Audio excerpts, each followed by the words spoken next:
What if I told you that you probably think too thin about vibe coding, and it actually has to do much more with logistics than most entrepreneurs do think, and even most coders. And it's not about coding even. Think of the report chain. That's about logistics. So traditionally, there are 3 steps.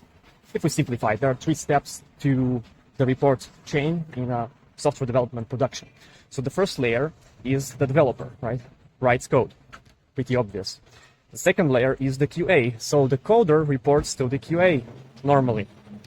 The QA engineer, the testing team, they conceptually put their mark of approval. If they approve it, they report it to the third layer, which is the architectural layer, which is some kind of a manager. It can be CTO directly, it can be a team leader of a sort.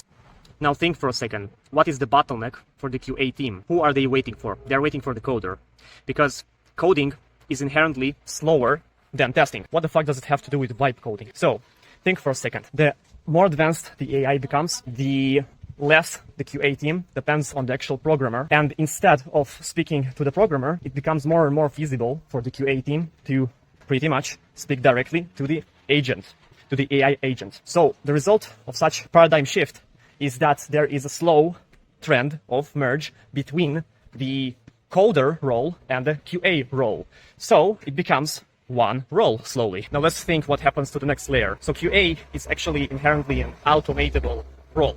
Now, not completely, but the more advanced the AI becomes, the easier it becomes to test, and the easier it becomes to write code for automatic tests.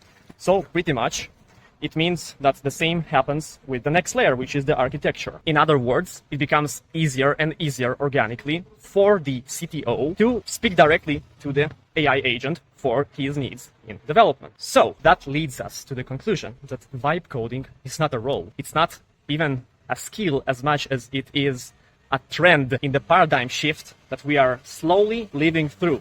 So vibe coding is not something that's in its final stage right now. No. What vibe coding really is the merger between those 3 layers into just one layer. Happens gradually. Still, coders are not replaced by AI. They're not replaced by vibe coding. They're partially replaced. They are utilizing vibe coding right now, the tools for easier development. But the more